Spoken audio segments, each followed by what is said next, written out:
Hello, everybody. Welcome to this week's edition of UGASports Live. My name is Radi Nabulsi. I will be your host for the next hour or so. I'm joined by Jim Donnan, the former Georgia Bulldogs head coach, the man you were all tuned in here to see, and, of course, Dayne Young, who does stuff. So Dayne's here, and that matters for some reason. Anyway, we're glad to have Dayne, and we're glad to have Coach Donnan, and we're glad that you joined us. A very busy morning today. Georgia's got its next to last regular practice this afternoon, but this morning they've got they announced a new UGA mascot's coming along. His name is Boom. Not thrilled with the name, but I get it. So Boom is new. And Georgia got a commitment from a wide receiver, 6'3" kid out of Indiana named Nitro Tuggle. Nitrarian, I think his name is. So a lot of news going on this morning, and we're glad you joined us so that we can talk about it. I'll go right to Coach Donnan and get his thoughts on G-Day coming up this Saturday. So they have practices on Tuesday and then Thursday, and then Saturday is G-Day.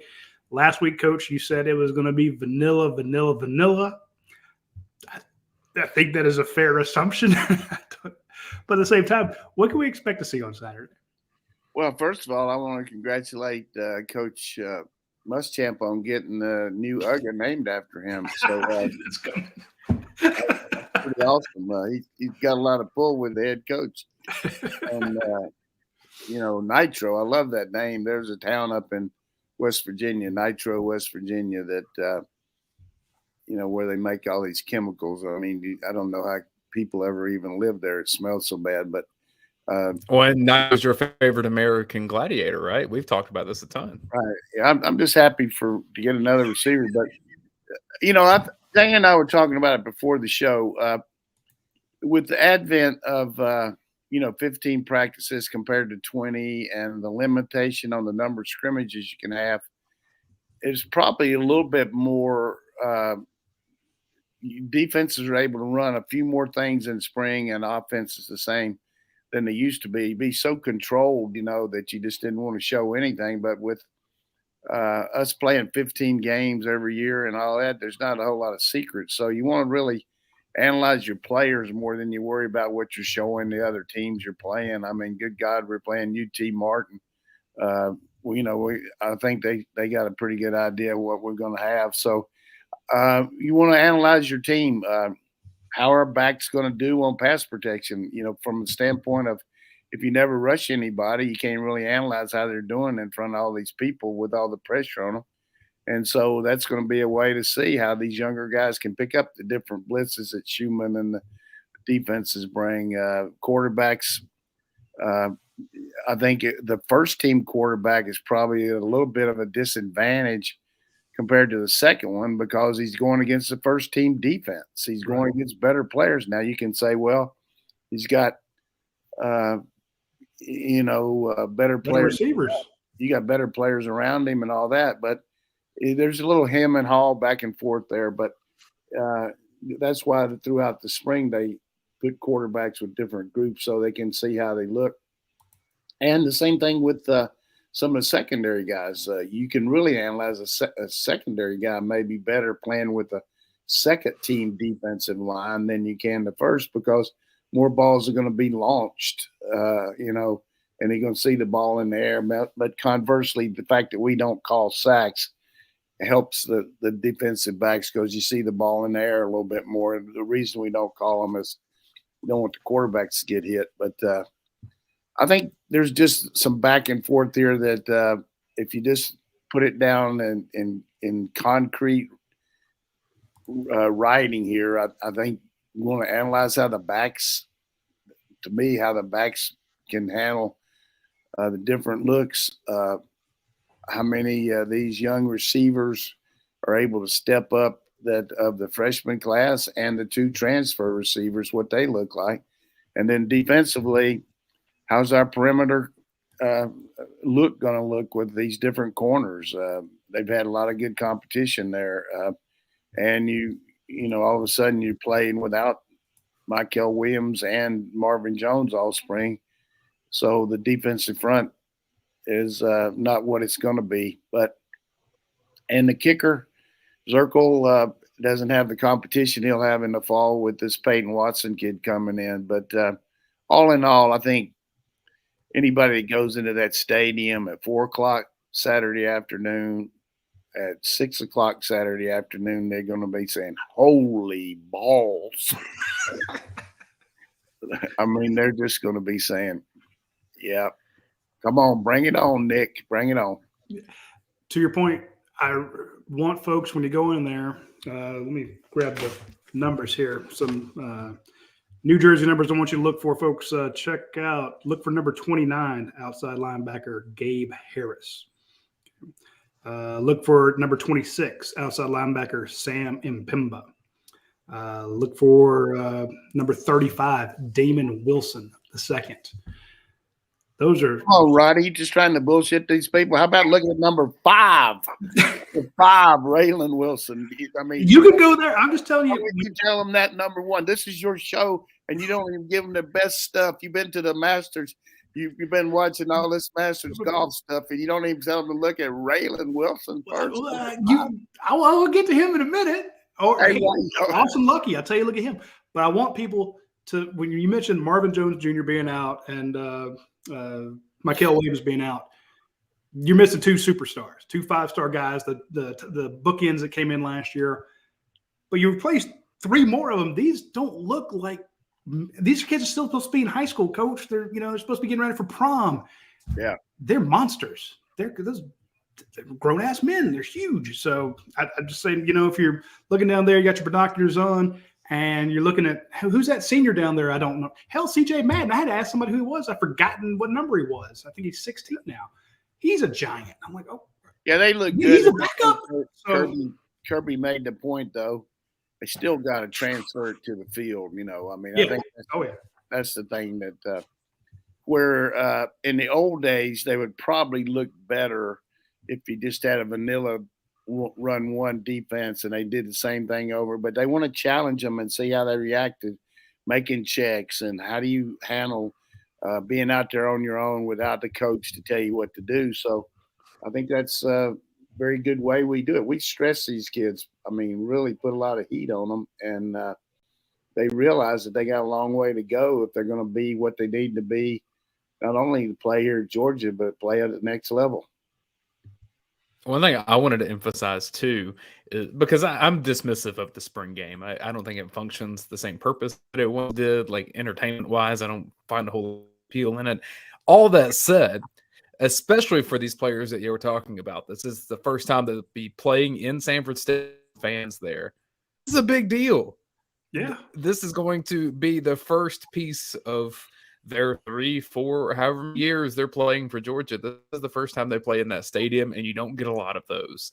And so for that in itself, this is a memory for those players that they won't forget. Yeah, I mean, I know one of the things that I always remember about coaching here is the first time you take a young guy down to the stadium and he goes in and actually plays in a scrimmage type situation. You usually don't use the field down there except for scrimmages. And you make the point that this is where you got to show your stuff. This is where this is a revered place. And if you're going to step on this field, you've got to show a lot of respect for it and give your best shot. And I think it's kind of a humbling experience to know that, you have the chance to be a part of a real dynasty type program. Hopefully it's going to be that, but you've got a chance, even if you weren't winning at the level they are now, of being part of history. So you just don't take that for granted. There's a lot of people sitting in that stadium that would love to know that they could have lined up out there on that field. And even though some of them did and didn't play much of a part of it, they were on the team, and that was a big part of their journey getting ready for life. So a little philosophy there, but I do think that anytime you open up those gates, whether it's for the graduation to culminate 5 years of college, or playing football down there, or having a concert or whatever it might be, I mean, Sanford Stadium is a real deal. I go back to what Kirby Smart did. What was this, first or second? You remember the 93 K day? The first one that was yeah. 2016. That for 6 months after that, every time we spoke to a recruit, he's like, they had 93,000 people show up for a spring game. Yeah. And it changed the culture at UGA. It changed the idea of Georgia among recruits who had been through 15 years or however long of Mark Richt being close, but just not quite getting there. Being a great team, being a top 10, top 5 team, but just getting over the hump. And how do you get that extra oomph, if you will? How do you get that extra, there you go, that extra fight, that extra something's different? We're still going to be a 10-win team, but now we're going to be a 12-win team. And that was a marketing genius, and it paid off, because what happened with some of those guys they talked about it as juniors and sophomores and seniors, they committed in 2017, 2018, 2019. They were winning titles in 22 and 23. It changed the culture. So it's a big deal. And to your point, Coach, about some of the guys getting out there for the first time, and it's going to be Dayne's point, there's that maybe a little butterflies. It's probably the biggest crowd you've ever played in front of. You didn't have that in high school, but it will either give you a ton of confidence because you showed out then against very, very good players, or it shows you how far you need to go. You get smoked out there on the field, and you came in with a big chip on your shoulder, and all of a sudden you're like, I got humiliated in front of 50,000 people or 93,000 people or 40,000 people. It's I know we could talk about how vanilla it is and how you can't read a lot into it, but the micro type stuff of these kids, going over how they performed, how's Jordan Hall going to perform? How's Big Ja going to perform? Those new guys in the defensive interior going up against some really good offensive linemen. You get a couple sacks, and some guys will blow up in the G-Day game, and we all get excited about them, and then you never hear from them again. Matt Landers is a G-Day legend. Jonathan Kyle Karimpoulos, shout out. Kyle Karimpoulos, God, I love that dude. They just I want to say to your point, Coach, you do have to translate into the field when the lights are on in the fall. Yeah, look who's on the field.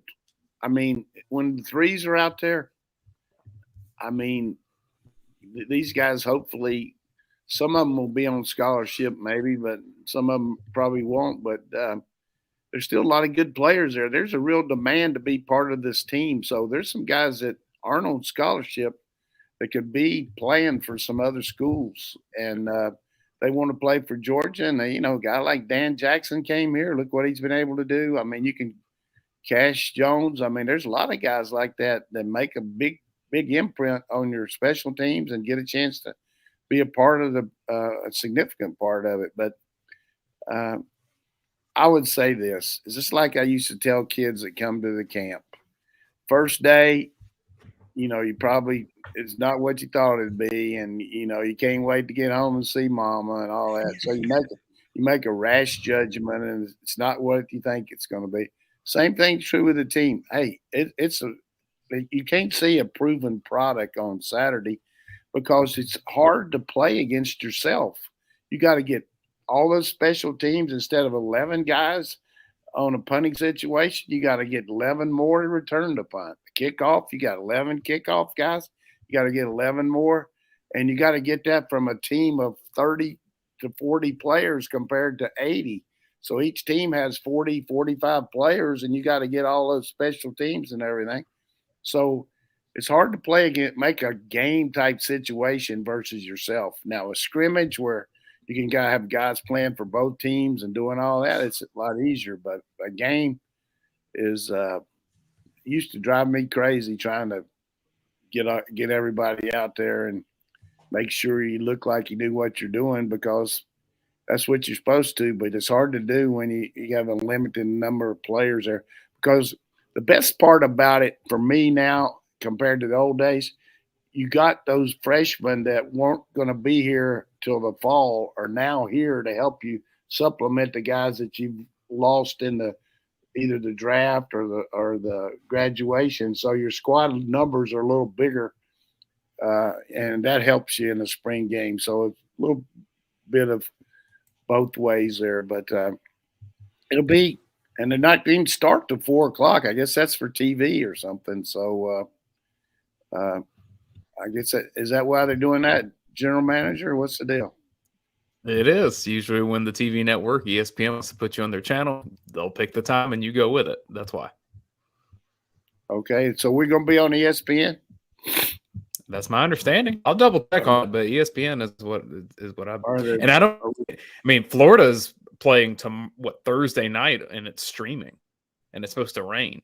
So it rained at Auburn's. You're trying to offset Georgia's practices last week, Coach. Last Thursday, they had kind of a quasi. They started trying to scrimmage last Thursday because it rained god awful on Saturday. They said they couldn't scrimmage then. Then they went indoors, ran a couple plays. It didn't quite get the scrimmage in. I was going to ask you, does that affect what they will do this Saturday? If they weren't able to get their entire second scrimmage in because they had to go indoors through the rain, do they use this opportunity? Because you mentioned that you only have so many times you can go full speed and full tackle. Will we see them do any like situational work that they couldn't get done last week? Yeah, I think you'll see maybe practice a couple 2-minute offenses at the end of each half. Even if the clock is out, they'll practice that just so they can do it with the working on that. Not necessarily just because they might have missed it, but they like to always do that if they can. The other thing it's going to be kind of a symbol here will be the first time we'll see a clock where the clock doesn't stop on a first down. But, we have run a running clock before for each quarter where we didn't stop it for anything. So knowing Kirby, he probably going to try to get as many plays in as he can. So I don't know how they'll do it, but it'll be a balanced deal. I mean, you split the teams up where, one offense going against one defense. So the team that has the second offense will be with the first defense over on one sideline and vice versa. Then there'll be some threes sprinkled in. And I could see a guy like Gunner Stockton maybe playing for both teams so he can get reps, going out there and replacing either one of those quarterbacks. But that's just a projection there. But we'll see how it works. A good question for Phil Rogers. This is how much will Carson Block throw deep? Do you let him air it out, Coach? Sure. They're not going to hold anything back there like that. They're too competitive. I think the over-under on how many deep passes he would throw would be 8 to 10. I love it.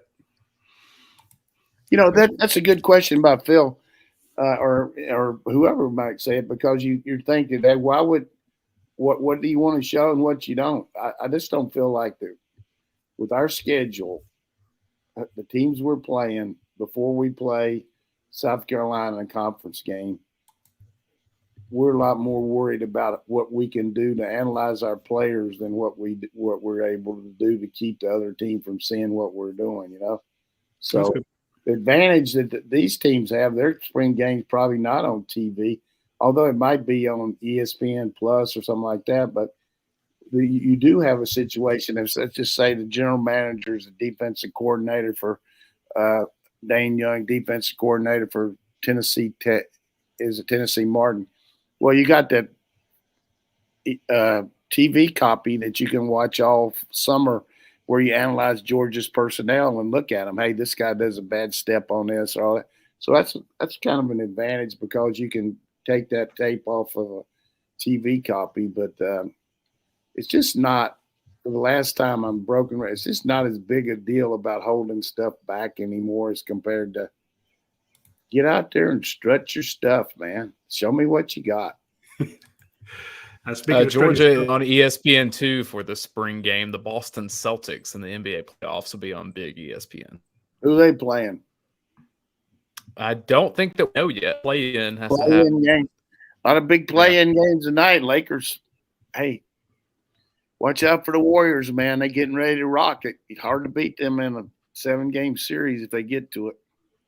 I think if the Atlanta Hawks win, then they would be in line to go play the Celtics, which would not be a great matchup for them. Hawks playing what are they playing? The Heat? Heat tonight in the play. Yeah. Go Hawks. Also, I want you folks to go to Your Pie Pizza, and I want you to start a new franchise with those folks. Okay, check them out. They have over 70 restaurants. Valuation is going up 18% in 2022. It's very simple to get started with them. Drew French, Natalie French, they launched a ton of these. They will help you with the layout, the design, all that great stuff. And it's a great business model. Again, Drew started one, Drew Natalie, started one here in Athens, the original. So many people have liked the concept. They've opened over 70 locations. Now, today's a good day to actually swing by Your Pie and grab a Your Pie pizza when you get the chance. But, double points day on a Tuesday? Absolutely. So use the app. But if you're thinking about creating a new job, you're thinking about starting a new industry, want to get away from the, no future job you have now, go be your own boss. Make yourself a ton of money. Hit up our friends at Your Pie to say, look, I'd kind of like a little bit more. I'd like to know more about being a franchisee, and they will take care of you. Also want to mention our friends at Athens Ford. We've been watching that number of vehicles creep up and creep up. When the COVID hit, we're like, hey, they got 150 vehicles, and that's great in this market. And there was over 200. We were excited. And there was like 350. Now they're up to 450 vehicles. And again, these are the same ones they had. The turnover there is incredible, but it's showing that the actual number of vehicles is coming back. So it's what's that saying? 45. It's more than that. Oh, you're going through the individual ones there. Sorry. So if you look at the different styles, pre-owned, new, just remember that anything you buy there that's under 80,000 miles will have a lifetime powertrain warranty, except for some of maybe the European things like a Beamer or a Mercedes. Some of the stuff that you have to, it's really tough to get a engineer or a mechanic on. But yeah, I clicked the 2024, and that's why the number went down when I did that. But I'm impressed they have 2024 vehicles in the lot. I see you, Athens Ford. They've had Broncos out there, which are impossible to find. If you want to go look at the Broncos, they have them out there. So hit up our friends at Athens Ford. Remember, they use a lifetime powertrain warranty on their vehicles. Coach, I did want to ask you just a question about the function of spring football games now, because Auburn's had a very unique where there was a preset score back from, there was a lot of little funky things with their team. And then obviously I've heard Hugh Freeze say that he'd rather play Troy or rather than have, Auburn. Do you think that this changes one day? What is the function of the current spring game? Do coaches like G-Day and how it's been set up for however many years now? You never say never. Who would have thought we had a 14 playoff? Now we're going to have a 12. So you never know what's going to happen there with the portal and everything. And it's just hard to gauge what everybody's thinking as far as spring practice. I just think if you could get across to the administrators that if by playing another team, we could probably analyze our players better and give them a good idea of whether to stay or not as compared to going against each other. Maybe that would help you. But if you just reflect to a pro team, like when they're getting ready for fall, they get a couple preliminary games, but they've cut that down because the NFL Players Association doesn't want them to play as many. But they do have these deals where they'll go in and practice against another team. And that gets back to my initial deal where you can, let's say you're having 7-on-7. Instead of going against yourself, you're going 7-on-7 against let's say Georgia State, and then your defensive and offensive lines are working against their defense and offensive line. You're doing a lot of drill work, and you're going against a different body. You get somebody different than you do all spring. So there's a lot to be said about that, but this is not the first time anybody's ever said it. I mean, Hugh Freeze, give him credit, he can say what he wants to, but coaches have talked about it forever. It'd be nice to be able to do, but I just can't project it. I mean, based on the way these people want to save money, they probably think that's another way to spend money they wouldn't like to do. I think it'd be great to have a game and play it for charity, whatever you might need it for. But Here's an idea, Coach. When that same situation, you have these huge payout games where you pay somebody to come and you don't have to do the return game home. But maybe you have to play that ninth game, ninth SEC conference game or something like that. If you had one like this, you could pay a team maybe half of what you would for a normal in-season game, get to come here, you go against somebody else. But, you still have the concessions, you still have everything else that makes your school a lot of money. You got your recruits in there. You get to watch. Makes too much sense, Roddy. Yeah, exactly. We're wasting time talking. Let's talk about the dogs here. I mean, Hugh Freeze, way to go, Well, Hugh. Come up with something new there. Good job. Just from the TV programming standpoint, though, it seems like there's a missed opportunity there because there's a need for content, especially on all the streaming services. So I would think the SEC Network Plus would eventually throw the idea out there of, hey, these scrimmages that you'll have, not even the G-Day per se, but let's say the 2 or 3 scrimmages before, if they do something like Coach is saying, where they do the drill work against another team, you mic up a player or something, all of a sudden you have a TV show, and they want more of that than ever. So I think that's something that could be sold eventually just for the marketing stuff. It's a good point, but that's just a small crumb in the big cake when you're looking at what CBS and ESPN are paying them to have the games during the year. So, I mean, I wish I was a little more positive about it, but I just can't get a good feel that it makes too much sense to do it, really. It's just that's true. That's very true. All right, let's hit up some of the questions here. I want to get one from Howard Eubanks. He says, who steps up for AD at receiver? A lot of options. Yeah, I think that's a very good question that has a lot of different answers. It's like when you're taking a test and you could be A, B, C, D, E, or all of the above. I mean, you could go very deep there, but the difference is AD was a single receiver side guy. He was into the boundary or the one-on-one type guy that most teams don't, will defend to the field and have a boundary corner on him. So the two guys that have experience are Roseby St. Jackson and Bell. Dylan Bell's had a good spring, both these guys. You've got Ra Thomas coming in that can play there, transfer from Mississippi State. You've got Evans, who's very fast, coming in as a big receiver. So those 4 guys would be the X-type guy. And then to the field, we've got a plethora of guys with McConkey and Dominic Lovett. Just a lot of good players. A receiver, to me, is a position of real strength. And then you add the fact that you got 3 really quality tight ends, Brock Bowers and then Delp, and then Lawson Lucky, number 7's come on strong this spring. And we just got committed the number 2 player in the country from down at Charlton County.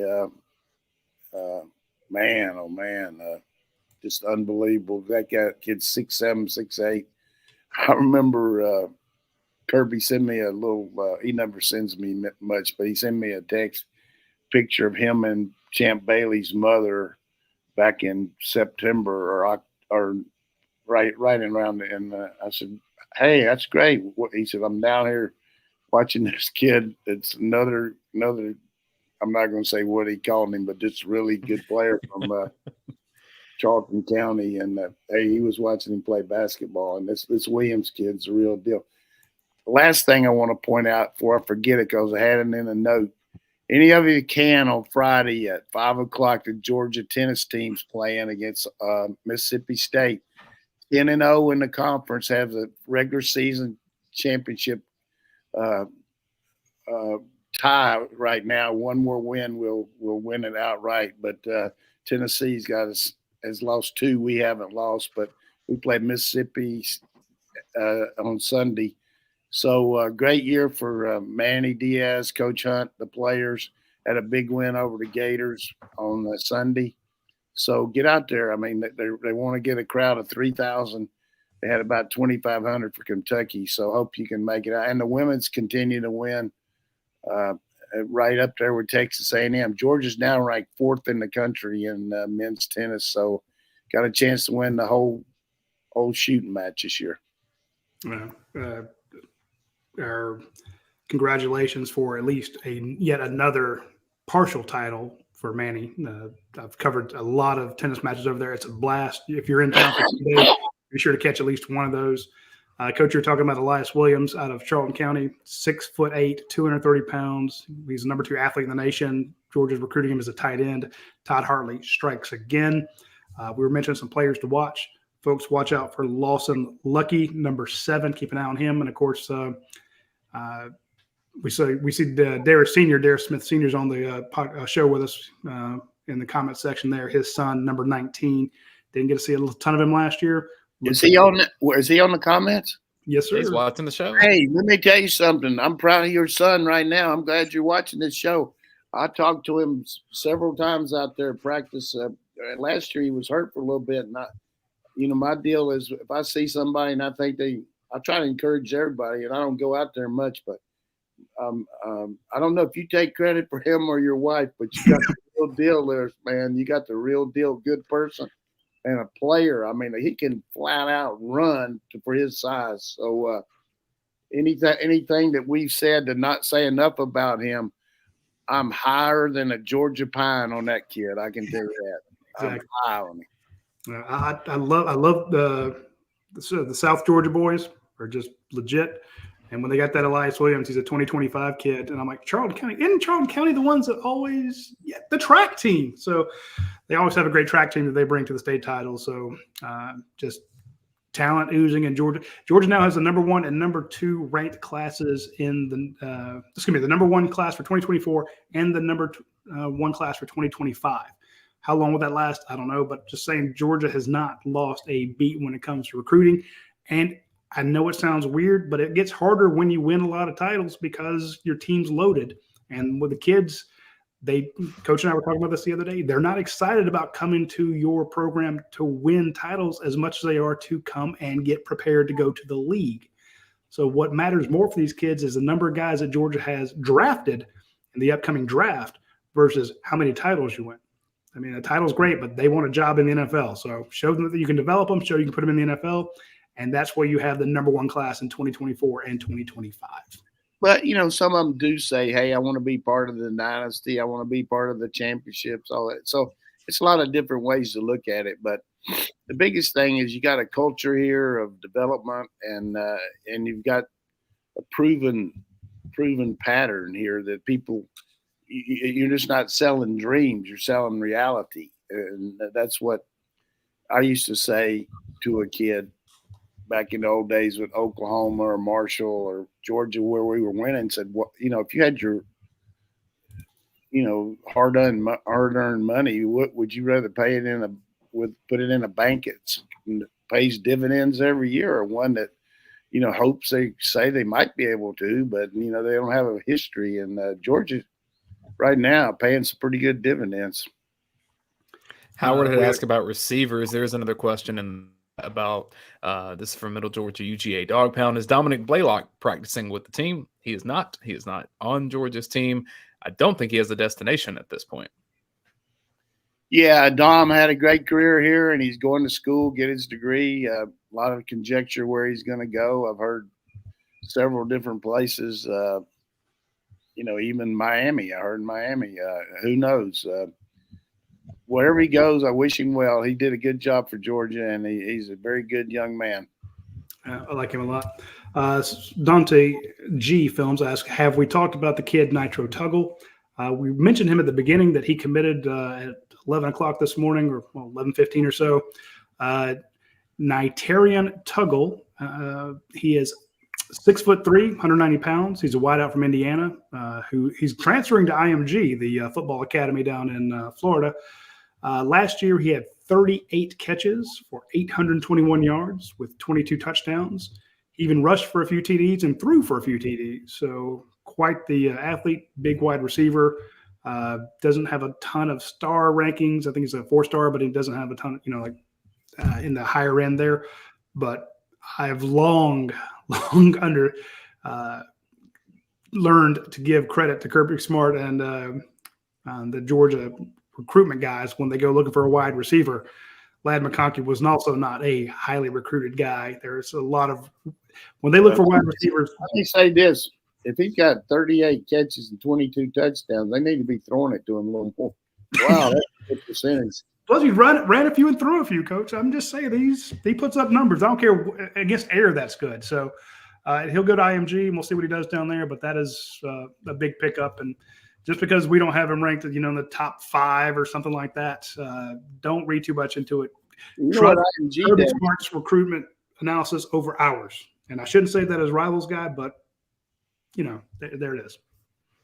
Yeah, you know what IMG does is kind of like Georgia. They get those good kids and they work against each other in practice every day, and you just see their development. And a lot of the guys we've had that have come here are so much more ready for college because of that, like Nolan Smith. I mean, just a lot of players like that. So what's the next question there, GM? Well, in our UGA Sports group chat, we did have the discussion that Georgia has not had many players from the state of Indiana. It's not known as a football hub, I wouldn't say, at least for SEC country. We only came up with 3 off the top of our heads. Lawrence Tate is from Indiana, Tim Kimbrough, and then the other, and I'd forgotten about him, Montez Robinson. So, Coach, I don't know if you have any Indiana recruiting stories or players from Indiana you're connected to, but interesting that Georgia picked up a recruit from Indiana. That's great. I mean, it's pretty obvious we use the whole country now. I mean, we're looking at, Radi told me about, we're looking at a receiver from Idaho. And had a lot of guys in there. I recruited one time a kid from South Dakota named Phil Ferris that played for me at North Carolina, that good back, and found out about him through his uncle. And just fortunately for me, the day we were supposed to go out there to see him, Coach Dooley sent me to see somebody else, and I had to send another coach out there, and he was bragging about how good he was handling the snow and everything. And about a mile from turning in his rental car, he drove it in a ditch. Really funny. But I will tell you a quick philosophy story here about Indiana, because I think it's important. John Wooden, who I like to read about these successful guys, and hey, who's done more than John Wooden, was talking about when he was coaching. He wrote this book, and he went to a press conference when Wilt Chamberlain came to the Lakers, and they asked Wilt, said, "How do you think your new coach Butch Van Bredikoff will handle you?" And he said, "First of all, I have a lot of respect for Coach Van Bredikoff, but nobody handles me. They work with me. What they do is work with me. They don't handle me." And John Wooden thought about it, and he went back to his book, and he had a chapter on handling players, and he said he changed the whole wording of it to working with them. And I think that's what all of us should do, is when you're dealing with somebody, you got to be able to be authoritative, but you got to be able to work with them. And some give and take there. And very good little history lesson there from John Wooden today. And what's he ever done? I'll tell you what he has. I mean, I won 10 out of 11 there. I mean, unbelievable. But when I give you this philosophy, I'm just trying to help you two guys. I'm in the 4th quarter, but I thought that was a pretty good point there from John Wooden. Well, we got to work with you. I call it handling sometimes, but yeah. Hey, Coach, we have some breaking news here. Georgia tennis has a schedule change. The last 2 home matches will now be played on Thursday at 9 a.m. against Mississippi State, and on Saturday at 1 p.m. for Senior Day versus Ole Miss. Is that rain? Rain coming in. Manny Diaz says, unfortunately, we have to adjust our schedule due to rain. Our match versus MSU will be huge. And Saturday, the Ole Miss will be Senior Day. Come help us stay undefeated and claim the SEC crown all to ourselves. So 9 a.m. on Thursday, folks. I'm going to have to make a policy change here. I'm supposed to play at 9 o'clock. So And then Saturday at 1 p.m., hey, that works out great. You can catch the Ole Miss match at Saturday at 1, be there for senior day, and then zip down to the stadium and watch G-Day. Okay, thanks for the tip. Easy breezy.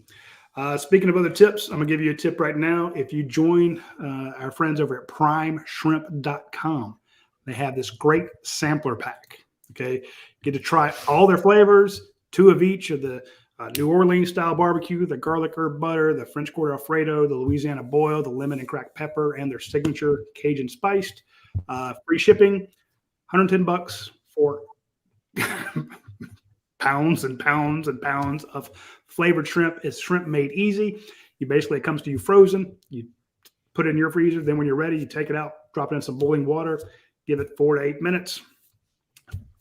Take it out, let it cool down a little bit, open the bag. You have perfectly cooked, perfectly seasoned shrimp. They're primeshrimp.com. Use promo code UGASports to get 20% off your first order. Or if you want to do the sampler 12-pack, use promo code STOCKUP. We prefer to use promo code UGASports. Let them know that you heard about it from us, but I want you to get the best deal possible. So use promo code STOCKUP if you want just to get that sampler 12-pack. It is a great deal from those folks.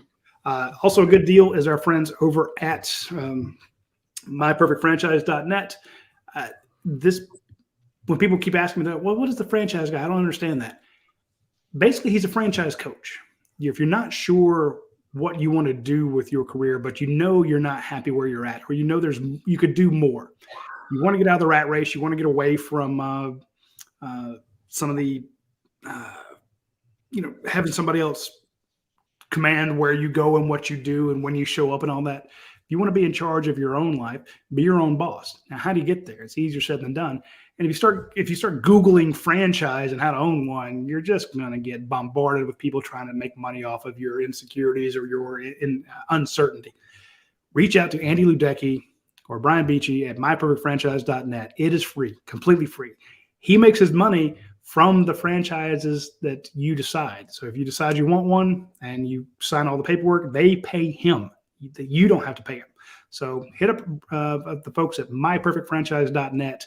Become your own boss. If you want to be a full-time, part-time, whatever, he can handle it for you.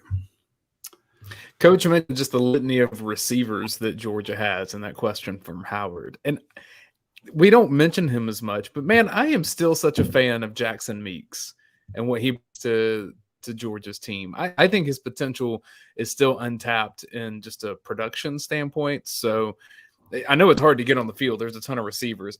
Jackson Meeks is a guy that I still think can do a lot for Georgia. Yeah, I mean, he does a good job on special teams, and then 23 player too. He's got a lot of potential too. And he got Spear, and the guy that everybody will go nuts about Saturday is Meeks, 87. How do you pronounce? What's it? What I mean? It's Mekhi Muse. Mew will. He'll be impressive. Mekhi Muse. He can do it. Denila Morissette's 23. I'm going to be sure there. This is what you remember earlier. I was talking about, look at the size of these outside linebackers. Georgia also has some tiny guys on the team. Your Lad McConkey's, your Stetson Bennett's, your Jackson Meeks, guys who are not big, who play lights out. We talked numerous times about what makes Georgia different. Why are they winning titles now? It's because they're, built. They got road graders up front. The defensive line's gigantic. They've had, you've had your Jordan Davis monsters. You've had your, big guys on the edge crashing. You've had your Darnell Washingtons at tight end. But at the same time, you don't have to be a monster if you're just the most talented. And you look out there and you see Lad McConkey, who looks like he's wearing his older brother's helmet. He looks small, but I mean, is there a guy who, pound for pound was more productive for Georgia than last year? It's kind of tough. So I like your that Jackson. Leads perfectly into a question from Billy Zane. He says, in 2023, Georgia seemed to sign more speed guys at wide receiver as opposed to bigger body types in previous years. He says, is this a generational shift in recruiting philosophy, or is it just one-off in a cycle? Obviously, there's only so many players like Julio Jones that do it all. Yeah, I think you just look at the position needs. the bigger guys are usually the single receiver side. The smaller guys. We forgot to mention Arian Smith again. I don't know why I didn't say him. Arian Smith's a slot too. Should be right there in the mix. I mean, that's when you got so many guys, it's hard to remember all of them. And I don't have my sheet like Roddy reading their names off, which I'm glad you got it, Roddy. I don't mean to be negative there, but I do feel like that it's a little bit of situational based on who you have, and hey, we need a slot receiver. That's why we took, Dominic. Love it, but I think you have a set system that you want to bring in so many of these guys, just like you bring in more corner types than you do safeties and convert them.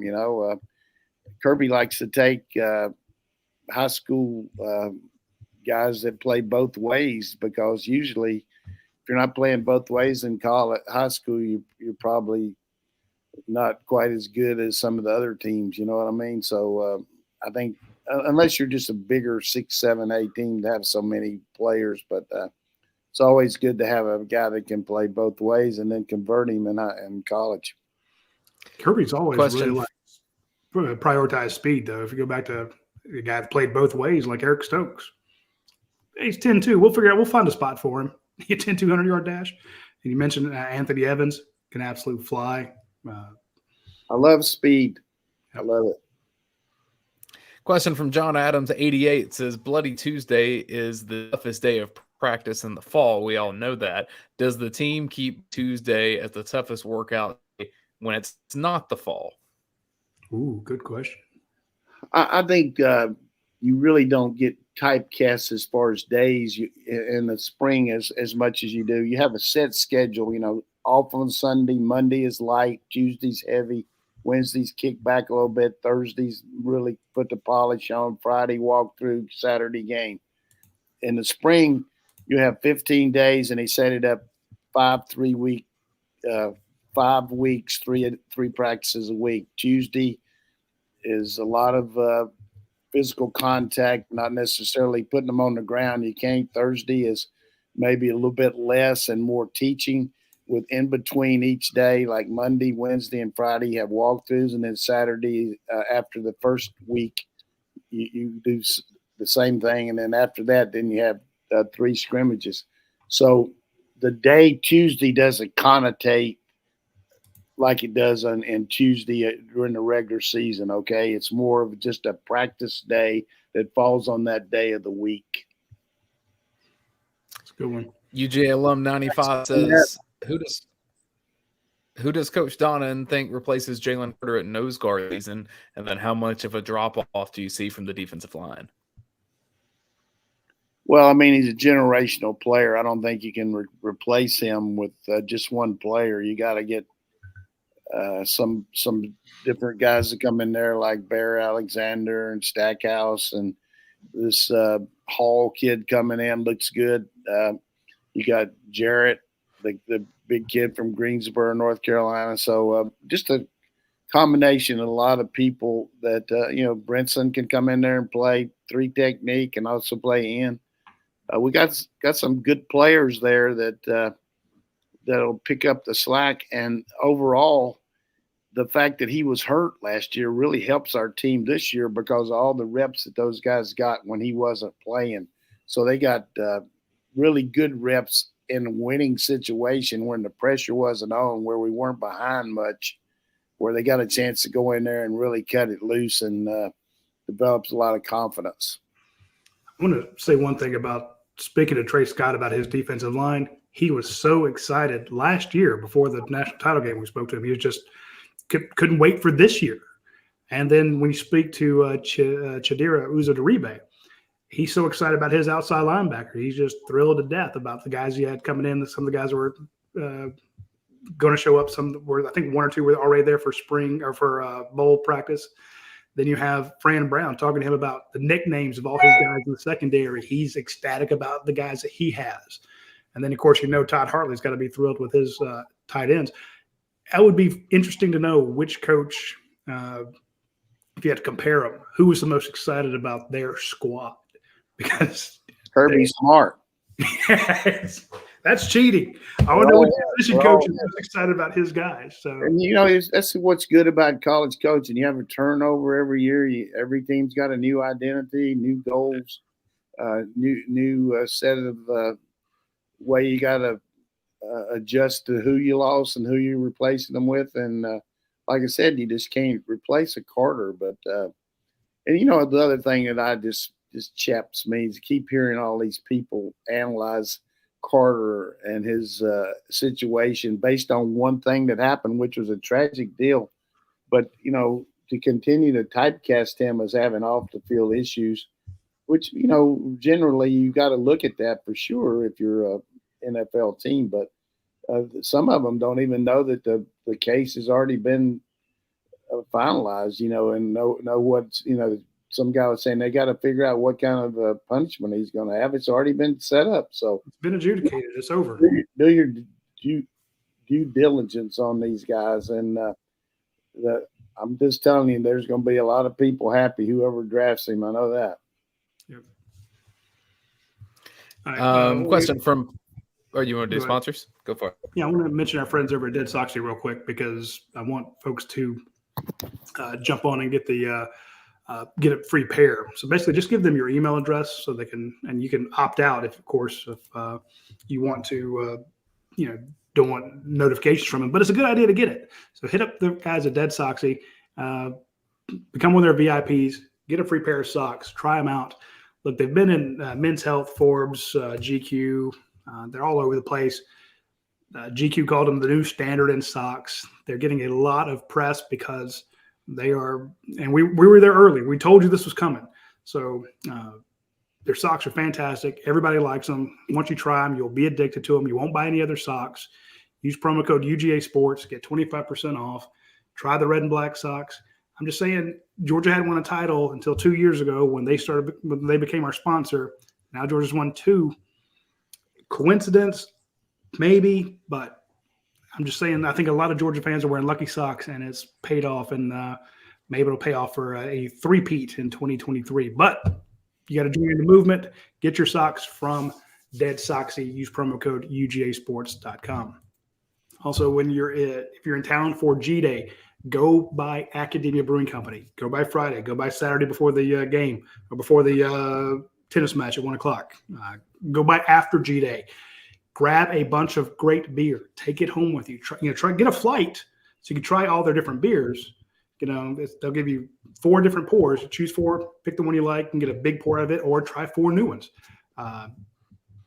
Then on your way out, go by the little refrigerated case in the front. Grab one. Grab a case, a couple cases. Take a bunch of beer with you.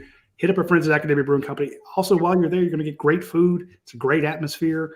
If you got a very diverse group of people, somebody wants a pizza, somebody wants, a steak, somebody wants a sandwich. Their menu is completely varied. You'll be able to make everybody happy by going by Academia Brewing Company.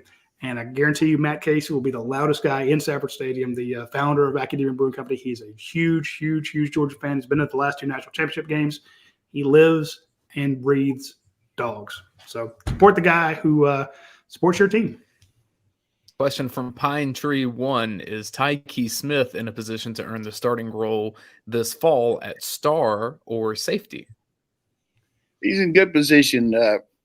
We talked about it on the show. I think Roddy had it early on that Bullard was playing the previous star from last year was playing a little more safety this year. And it's just an example of getting the best guys on the field experience-wise. Smith, a 2-year starter at West Virginia, transferred here, hurt his knee, missed a year. So you're looking at, would we be better with him at safety and Bullard at star or vice versa? So they're both looking at both of those positions. This new kid Aguero's playing in there. You can take some of these corners and maybe play him at star. I would say he's a leading candidate right now to be the starter there, as long as Jackson doesn't play safety and Bullard play star. So there's a good combination of all those 3 there that you could utilize. Here's a question Hunting Dog. He says, in a couple of news, I've heard players refer to someone, and it sounds like they're saying Coach Gummy. Who is that? That's Montgomery Van Gorder, the son of Brian Van Gorder, who was a defensive coordinator here. He played high school ball and then went to Notre Dame, where Coach Van Gorder was coaching, and was a good player there. Didn't play a lot, but had a lot of experience there under Brian Kelly. And several years ago, Coach Smart brought him in as a graduate assistant, and he's progressed, and now he's an analyst. He's taken over for where Buster Faulkner, who's now the offensive coordinator at Georgia Tech. Montgomery is working with as an analyst with Coach Bobo, working with the quarterback. So very astute young man, got a good wife, a good situation, and he's going to be a heck of a coach. He already is, and Kirby recognized his ability and didn't bring somebody from the outside in. He had, like you see, Kirby moving guys up. I mean, he's a great developer of young people within the system, and then he augments them with people from the outside too. But very, very talented guy. If you look at the people that have been in that position, Jay Johnson started out, is now the offensive coordinator at Michigan State. He was, then we brought Buster in, and now he's the offensive coordinator at Georgia Tech. Very good position to move up from as far as the coaching ranks, and know that you worked with the Georgia program and worked with Kirby Smart and know the intricacies of all the things involved with this program. So Gummy is a good young coach. We hear his name a lot on the recruiting trail. Similar question, also from Hunting Dog. Nitro, when he committed this morning from Indiana, referenced a Coach Price. Who is Coach Price? I think he's one of the guys that kind of like Coach Montgomery. I think Montgomery Van Gorder. He's a lot. It's just hard for me to say Gummy as much as you read about those and everything on the air. So I think Price is a guy that is an auxiliary coach that helps with the offense. And you know what you got to do.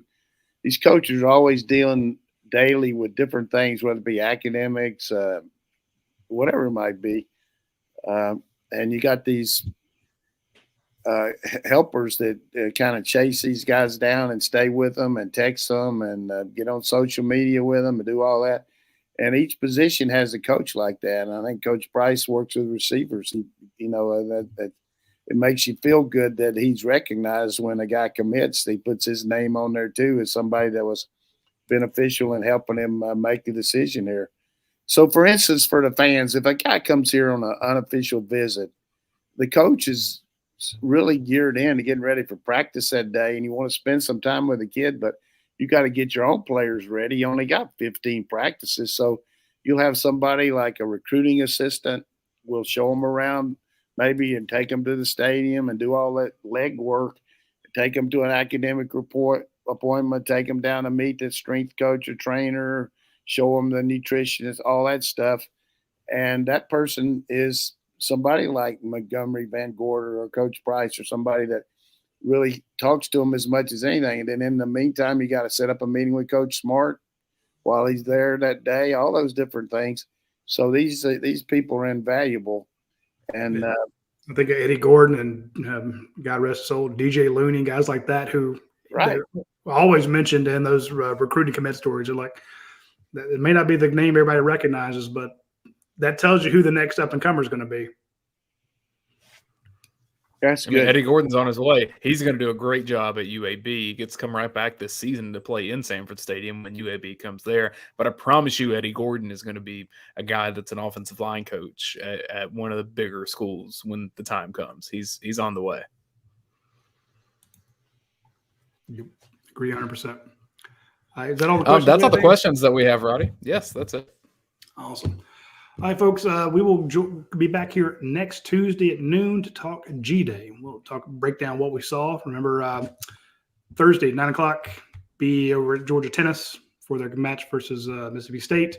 Then at 1 o'clock, they also play Ole Miss. And then 4 o'clock, you have G-Day. Next Tuesday at noon, we will be here to talk about the Georgia Bulldogs and what we saw from G-Day. We will pepper Coach Dunn with questions and make him stake out claims and make promises and give his predictions for the upcoming season, all based off of a couple hours of Georgia's inter-squad scrimmage. So we'll put the truth to him and make him make promises. So I'll go out on a limb right now and say Georgia's going to have a winning year. Oh, wow. That's a bold guy to watch Coach. out for. Someone to watch out for. 19 on offense. Watch out for him. He's pretty good. Heard he's like, hey, watch out for 19. 19 on defenses too. His dad was watching today. I would say 19 has limited. I mean, we might use Bowers a little bit Saturday, but I don't. Honestly, I don't want to see him out there. I don't want to see 84 out there. See, I would have forced just autographs the whole like time. a secret serve around Bowers to make sure he's tripping the hole. I'd like to see a couple things here. How does Zirkle kick? That's going to be huge. That'll be important to see how he does. Yep. It'd be interesting to see who they put back at return guys too. So that'll be fun to watch. So anyway, we have a lot of questions that will hopefully be answered this Saturday, or at least we'll get an insight into them. Maybe not answers, but we'll at least know more than we do right now. So be sure to tune in next Tuesday at noon, and we will discuss all that. And that is it for this week. You folks take care. We'll see you then.